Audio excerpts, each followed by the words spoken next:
നമസ്കാരം. മലയാളി വാർത്ത ഇൻസൈഡിലേക്ക് സ്വാഗതം. കരുവന്നൂർ കള്ളപ്പണ ഇടപാടിൽ അടപടലം തേജ CPM തൃശൂർ ജില്ലാ കമ്മിറ്റിക്ക് ഇപ്പോൾ ആദായ നികുതി വകുപ്പിന്റെ ഇരട്ടിപ്പണി.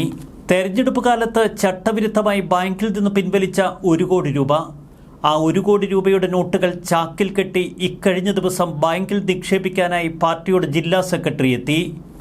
മരവിപ്പിച്ച പാർട്ടി അക്കൗണ്ടിലേക്ക് അങ്ങനെ പണം നിക്ഷേപിക്കാൻ കഴിയില്ല. അത്തരത്തിൽ പണം നിക്ഷേപിക്കണമെങ്കിൽ ആദായ നികുതി വകുപ്പിന്റെ മുൻകൂർ അനുമതി വേണം. ഒരു സ്വകാര്യ കാറിൽ 1 കോടി രൂപ ചാക്കിൽ കെട്ടി നേരെ ബാങ്കിലെത്തി. ബാങ്ക് മാനേജറുടെ അനുമതിയോടെ ഈ അക്കൗണ്ടിൽ നിക്ഷേപിക്കുകയായിരുന്നു പാർട്ടി ജില്ലാ സെക്രട്ടറിയുടെ ഉദ്ദേശം. ആദായ നികുതി വകുപ്പ് അറിയാതെ ഇത്തരത്തിൽ പണം നിക്ഷേപിക്കുക ഗുരുതരമായ കുറ്റകൃത്യമാണ്. കൃത്യമായ നിയമോപദേശത്തിന്റെ അടിസ്ഥാനത്തിലാണ് പണം നിക്ഷേപിക്കാൻ തീരുമാനമെടുത്തത് എന്ന് തൃശൂർ ജില്ലാ കമ്മിറ്റി പറയുന്നു. എന്നാൽ ആദായ നികുതി വകുപ്പ് ഉദ്യോഗസ്ഥർ ബാങ്കിലെത്തി. അപ്രതീക്ഷിതമായി മുന്നിലെത്തിയ ആദായ നികുതി വകുപ്പ് ഉദ്യോഗസ്ഥർ 1 കോടി രൂപ പിടിച്ചെടുത്തു. അക്ഷരാർത്ഥത്തിൽ വെട്ടിലായി CPM തൃശൂർ ജില്ലാ കമ്മിറ്റി. ജില്ലാ കമ്മിറ്റിയുടെ ഓഫീസിനു സമീപമുള്ള MG റോഡിലെ ബാങ്ക് ഓഫ് ഇന്ത്യ ശാഖയിൽ നിന്ന് ഏപ്രിൽ 2-നാണ് 1 കോടി രൂപ പിൻവലിച്ചത്. പെരുമാറ്റച്ചട്ടം നിലനിൽക്കെ ഇത്രയും തുക ഒരുമിച്ച് പിൻവലിക്കുക നിയമപരമായി തെറ്റാണ്. ആദായ നികുതി വകുപ്പ് ഇക്കാര്യം കണ്ടെത്തുകയും CPMന്റെ അക്കൗണ്ടുകൾ അന്ന് മരവിപ്പിക്കുകയും ചെയ്തു. അതോടെ CPMന്റെ അക്കൗണ്ടുകളിലേക്ക് അന്വേഷണമെത്തി. 1 അല്ല 10ഓളം അക്കൗണ്ടുകളെ ചുറ്റിപ്പറ്റിയായിരുന്നു ആദായ നികുതി വകുപ്പിന്റെ അന്വേഷണം. ജില്ലാ കമ്മിറ്റി നൽകിയ ആദായ നികുതി റിട്ടേണുകളിലൊന്നും ഈ അക്കൗണ്ട് വിവരങ്ങളില്ല, KYC ഡീറ്റെയിൽസുകളില്ല എന്ന് ആദായ നികുതി വകുപ്പ് പറയുന്നു. ഏപ്രിൽ 2-ന് പിൻവലിച്ച പണം ചെലവഴിക്കരുത് എന്ന് ആദായ നികുതി വകുപ്പ് CPMനോട് ആവശ്യപ്പെട്ടു. 1998-ൽ ആരംഭിച്ച ഒരു അക്കൗണ്ടിലേക്ക് മാത്രം 5 കോടി രൂപയാണ് നിക്ഷേപിച്ചത്.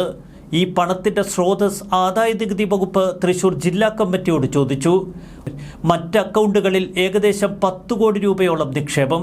മുമ്പ് പിൻവലിച്ച 1 കോടി രൂപയിൽപ്പെട്ട അതേ നോട്ടുകളാണ് തങ്ങൾ ഡിപ്പോസിറ്റ് ചെയ്യാൻ കൊണ്ടുവന്നത് എന്ന് CPM വിശദീകരിക്കുന്നു. പിന്നീട് CPM തൃശൂർ ജില്ലാ സെക്രട്ടറി MM വർഗീസിന്റെ കയ്യിൽ നിന്ന് ഒപ്പിട്ട് വാങ്ങി 1 കോടി രൂപ ശേഖരിച്ചു ആദായ നികുതി വകുപ്പ്. EDയുടെ ചോദ്യം ചെയ്യലിന്റെ തുടർച്ചയാണ് ഇപ്പോൾ ആദായ നികുതി വകുപ്പിന്റെ നടപടികളെന്ന് തൃശൂർ ജില്ലാ സെക്രട്ടറി പറയുന്നു. പണം തിരിച്ചടയ്ക്കാൻ സമ്മതിച്ചോ എന്ന ചോദ്യത്തിന് പൈസ അടച്ചോ അടച്ചില്ലയോ എന്നതല്ല പ്രശ്നമെന്നായിരുന്നു അദ്ദേഹത്തിന്റെ മറുപടി. തെരഞ്ഞെടുപ്പോടെ CPMനെതിരെയുള്ള കേന്ദ്ര നീക്കങ്ങൾ അവസാനിക്കും എന്ന് കരുതിയിടത്താണ് കാര്യങ്ങൾ വഴുതിമാറിപ്പോകുന്നത്. കരുവന്നൂർ കള്ളപ്പണ ഇടപാടിന് പിന്നാലെ ഇപ്പോഴും കേന്ദ്ര ഏജൻസികൾ വട്ടമിട്ട് പറക്കുന്നു എന്ന സൂചന തന്നെയാണ് ഈ സംഭവം നമുക്ക് മുന്നിൽ വിവരിക്കുന്നത്.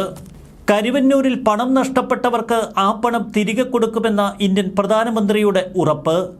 അതിലപ്പുറം BJP കേന്ദ്ര നേതൃത്വം ഇക്കാര്യത്തിൽ ശക്തമായ പല പ്രഖ്യാപനങ്ങളും നടത്തിയിരിക്കുന്നു.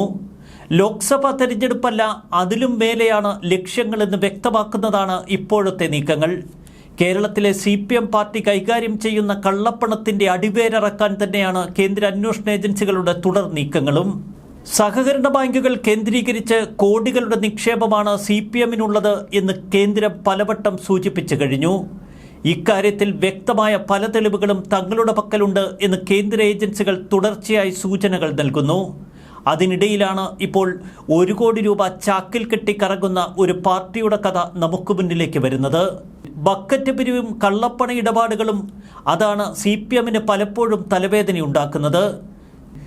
കരുവന്നൂർ കള്ളപ്പണ ഇടപാടുമായി ബന്ധപ്പെട്ട് കോടികളുടെ ഇടപാടുകളാണ് CPM നടത്തിയത് എന്ന് പ്രധാനമന്ത്രി നരേന്ദ്രമോദി പോലും ഉറപ്പിച്ചു പറയുന്ന കാഴ്ച.